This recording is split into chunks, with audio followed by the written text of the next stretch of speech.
One of my favorite themes from Sam Raimi's Spider-Man 2 is the idea that being Spider-Man comes at a cost of Peter Parker's own dreams.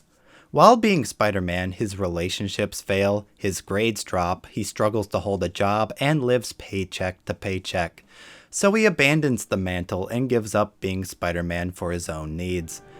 I'm Spider-Man. No more. No more.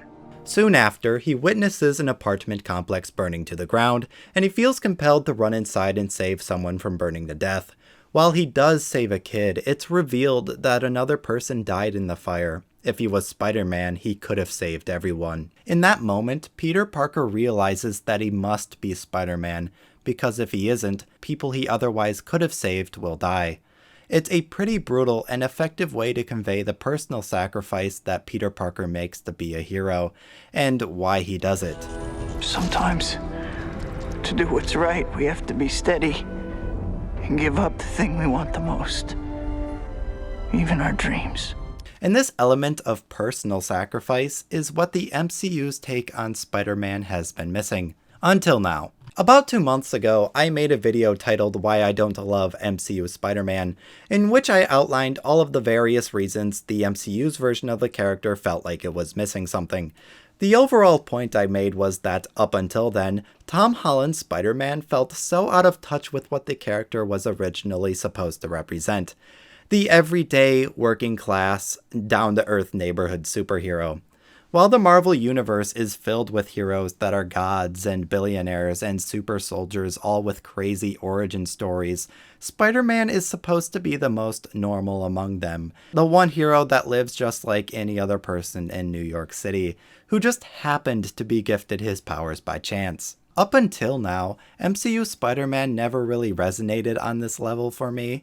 He had pretty much all of his gear, his multiple suits, and even his villains handed to him by one of the richest and most powerful men in the Marvel Universe. Because many of his problems were created and subsequently dealt with by the trillionaire Tony Stark, he never really felt like a real person that struggled with the everyday problems that most people have. And more importantly, I never felt or understood why MCU Peter Parker wants to be a hero at all. Think about it, neither Homecoming or Far From Home really show us the reasons that Peter feels compelled to dress up as Spider-Man and save people. Aside from his introductory scene in Civil War, we never really see what motivates this Peter Parker to be a hero. It kind of just feels like he does it because it's all a fun game with no consequences. And to be honest, I was not expecting No Way Home to change this. I thought that the MCU had set up Peter Parker to be the successor to Tony Stark, and that was the direction that Disney had decided to take the character. And when I saw the initial trailers for this movie, I wasn't that excited like everyone else, because I just got the impression that this movie was going to simply be another standard tier Marvel movie, except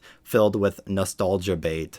So not only was this movie actually really good, like surpassing Marvel movie standards by quite a lot, to the point where it didn't even feel like a Marvel movie at times, but it also addressed most of my problems with this iteration of Spider-Man, which was very unexpected. What I really appreciated about No Way Home was the central conflict between Doctor Strange and Peter Parker.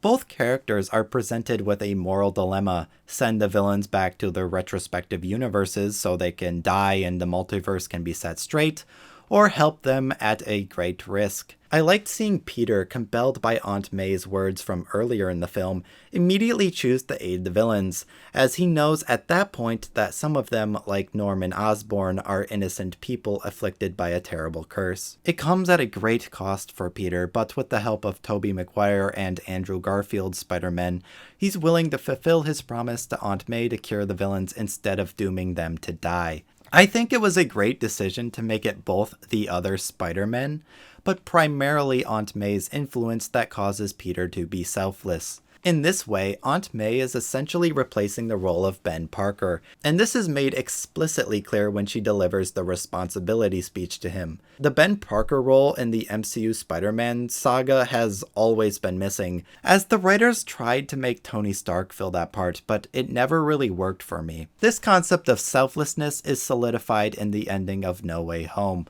where Peter has purposely sacrificed the relationship with his friends Ned and MJ so that he can continue to be Spider-Man while keeping them safe. He sacrificed his own dreams for the greater good, and that is what being Spider-Man is all about. It's crazy to think that this entire Spider-Man trilogy and his appearances in the Avengers films and Civil War has really all been just an origin story for him. Everything up until now has been the lead up to seeing Spider-Man become fully realized. What's interesting about this is it makes me wonder if this was really planned out over the last 7 years, or if this was just a course correction. What I mean is people like me were complaining for quite a long time about how the MCU's iteration of Spider-Man was too tied to Tony Stark, and how Tony replacing the role of Uncle Ben made Spider-Man feel less true to the character. I just wonder if it's possible that Disney paid attention to these criticisms and decided they were valid points, and so made this movie as a way to start over.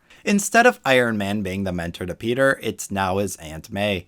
It was her idea to cure the villains, and she even gave him the responsibility speech, effectively having her act as a stand-in for the Ben Parker role.